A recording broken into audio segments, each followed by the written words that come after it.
FIR अगर करना होता, गलत अगर लग रहा था कि जैसे जहां से एफआईआर कराई गई कोतवाली से, वहीं पे सुबह ही हो जानी चाहिए थी। फिर एफआईआर 3 बजे एफआईआर होने का क्या औचित्य था?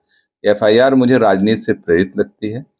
कुछ लोग जो है, जिनको ये यात्रा हजम नहीं हुई होगी, अपने कुछ कर नहीं सकते हैं, और दूसरा कोई अगर सरदार वल्लभ भाई पटेल की याद में यूनिटी पूरे देश में मनाई गई केवल जौनपुर के दौरान, भारत माता की जय, वंदे मातरम, हिंदुस्तान जिंदाबाद, सरदार वल्लभ भाई पटेल अमर रहे, इन्हीं नारों से गूंजता रहा है पूरी यात्रा।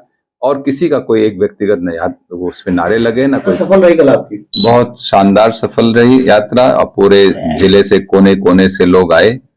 और मैं आप सब लोगों को आज इसलिए बुलाया, आप सभी लोगों को बहुत बहुत धन्यवाद देता हूं, जिस तरीके से आप लोगों ने पूरा कवरेज दिया और एक स्थान दिया उस यात्रा को, और उसके लिए मैं आपका आभारी हूं।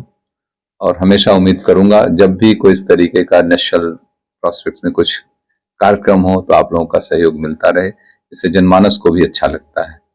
प्रशासन ने भी धन्यवाद ज्ञापित किया है आपको रात में देर शाम तक एफआईआर दर्ज कर दिया। नहीं, मैं तो प्रशासन को धन्यवाद देता हूं। देखिए, प्रशासन ने बहुत अच्छा इंतजाम कर रखा था। यात्रा शुरू होने से पहले यात्रा के समापन तक प्रशासन का रोल बहुत अच्छा था। जगह जगह बैरिकेडिंग थी और पुलिसिंग थी। चूंकि परमिशन लेके किया गया था, उसमें ध्वनि यंत्र की भी बात थी उसमें कि अब स्पीड क्या कितना है वो मैं भी आपके अखबार के माध्यम से ही जाना हूं मैं। और म्यूजिक सिस्टम था, कोई डीजे नहीं था। प्रशासन ने तो पूरा सहयोग किया था। एफआईआर अगर करना होता, गलत अगर लग रहा था कि जैसे जहां से एफआईआर कराई गई कोतवाली से, वहीं पे सुबह ही हो जानी चाहिए थी। फिर एफआईआर 3 बजे एफआईआर होने का क्या औचित्य था? एफआईआर मुझे राजनीति से प्रेरित लगती है।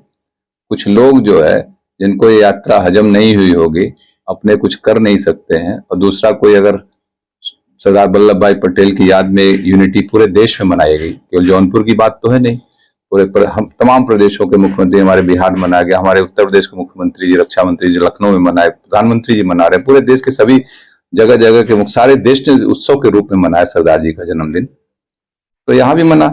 पूरे देश में कितनी एफआईआर हुई है, बहुत सी जगह वायलेशन हुआ होगा। मान लीजिए यूनिटी रन बुलाया गया लखनऊ में मुख्यमंत्री जी द्वारा, तो मुझे लगता है कि हजारों लोग वहां थे।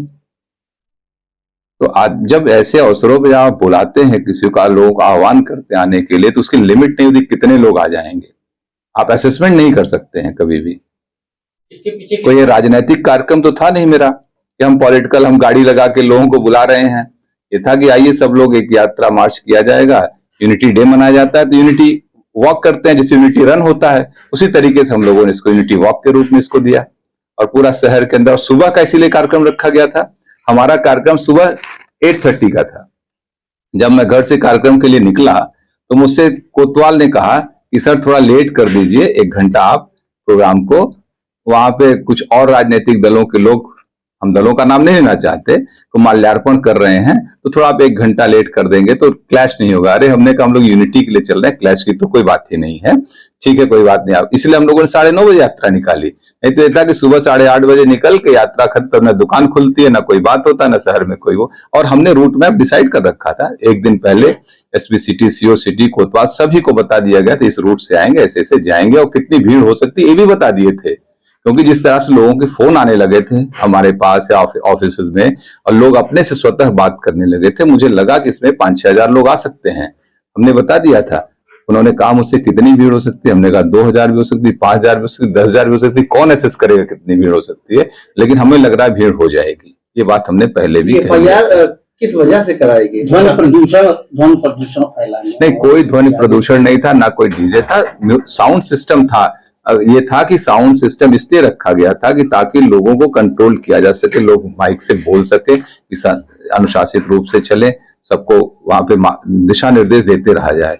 और पूरे यात्रा के दौरान भारत माता की जय, वंदे मातरम, हिंदुस्तान जिंदाबाद, सरदार वल्लभ भाई पटेल अमर रहे, इन्हीं नारों से गूंजता रहा है पूरी यात्रा। और किसी का कोई एक व्यक्तिगत वो उसमें नारे लगे ना कोई बात रही है। राजनीतिक द्वेष की बात आप कर रहे हैं जी। मुख्यमंत्री के निशाने पर कभी हो जाते हैं आप, कभी पूर्व मुख्यमंत्री, दो बसपा के, सपा के, भाजपा, सब निशाने पे आप हो जाते हैं। द्वेष सबसे है तो मित्रता कहाँ है? नहीं, हमारा किसी के साथ द्वेष नहीं है। आप क्रिकेट खेलते हैं, अखिलेश यादव आपको तुरंत टारगेट कर लेते हैं। मायावती कई बार आपके खिलाफ बयान दे चुकी है शुरुआती दिनों में।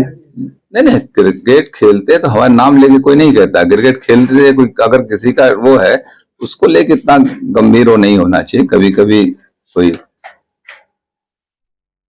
किस तरह से देखते हैं इन चीजों को, सपा बसपा नहीं या लोकल ये बहुत किसी कह तो रहा हूँ, ऐसा कोई भी नहीं करेगा। कोई भी राजनेता किसी भी दल का हो ऐसे अवसरों पे एक कृत्य करेगा ही नहीं। जो नासमझ होते हैं, जिनको लगता है कि हमारी जो यहाँ लोकल स्तर पे जो लोग होंगे, इनको लगता होगा कि इनकी पॉपुलैरिटी ज्यादा है लोगों के बीच में, जो स्वयं लोगों को कभी वो नहीं कर पाते, वैसे लोगों को होगा जो जिनके दबाव में प्रशासन से FIR कराई गई। तो आज को ऐसी स्थितियां ही हैं कि बगैर सत्ताधारी के तो FIR नहीं हो पाएगी। क्यों करेगा कोई? जो प्रशासन हमको इंतजाम दे रहा हो वही प्रशासन FIR 3 बजे क्यों कर देगा? FIR करना तो सुबह कर देता। अनुमति ही नहीं देता मेरे यात्रा की, तो इसलिए हम प्रशासन को नहीं दोष दे सकते हैं। प्रशासन का कभी कभी संख्या से अधिक। मैं भी तो कह रहा हूं कि ऐसे मौकों पे आप एसेस नहीं कर सकते कितने लोग आए। इसीलिए मैंने स्पष्ट अपने जो अनुमति मांगी थी उसमें मैंने लिखा था कि यात्रा फला जगह से प्रारंभ होगी, फला जगह तक जाएगी। उसमें संख्या बल दिया ही नहीं गया था। और एक सेट प्रोफार्मा है प्रशासन का, वो जो है उसी पे लोग कर देते। आज भी कोविड के सारे नॉर्म्स के साथ परमिशन दिए जाते हैं, जबकि कोविड नॉर्म्स कहीं नहीं फॉलो किया जा रहा है। कोई मास्क लगा घूम रहा है, कहीं सैनिटाइजर यूज हो रहा है। क्या लगता है कि हाथ में तिरंगा की जगह भगवा होता तो शायद FIR नहीं होती? कल तिरंगे का दिन था, शानदार तिरंगा यात्रा हुई। और सुनिए, ध्वनि प्रदूषण की जहां तक बात है, अभी देश में मेरा माटी मेरा देश एक सरकारी प्रोग्राम था। जगह जगह लोगों ने डीजे बजाते हुए गांव गांव जाकर मिट्टी इकट्ठा की अमर शहीदों के उस पे जो स्थली बन रही दिल्ली में, और उसके साथ तिरंगा यात्रा लास्ट ईयर थी जब अमृत महोत्सव मनाया जा रहा था। पूरे जिले में तिरंगा यात्रा, हमने खुद कई जगह तिरंगा यात्रा का रुक रुक के स्वागत किया है। डीजे बजाते हुए लोग जा रहे थे। आप बताइए कहीं पर अनुमति ली गई?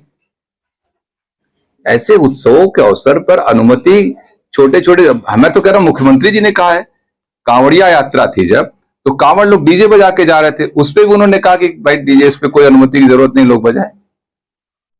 आप पढ़ लीजिए, अखबारों के माध्यम से हम लोगों ने देखा है। तो ऐसे 2024 का शंखनाद माना जाए? नहीं, ये यात्रा सरदार वल्लभ भाई पटेल जी के याद में थी।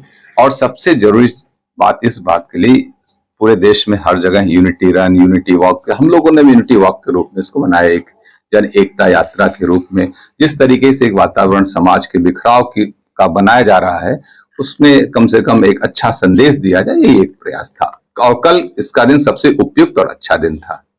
और रही बात मुकदमे की, तो देखिए, अगर भारत माता की जय, वंदे मातरम कहने से अगर मुकदमे लगते हैं, हमारे जो प्रतिद्वंदी को लगता है कि उनको लगाने से ऐसे मुकदमे हजारों लगे, मुझे कोई सेहत पे फर्क नहीं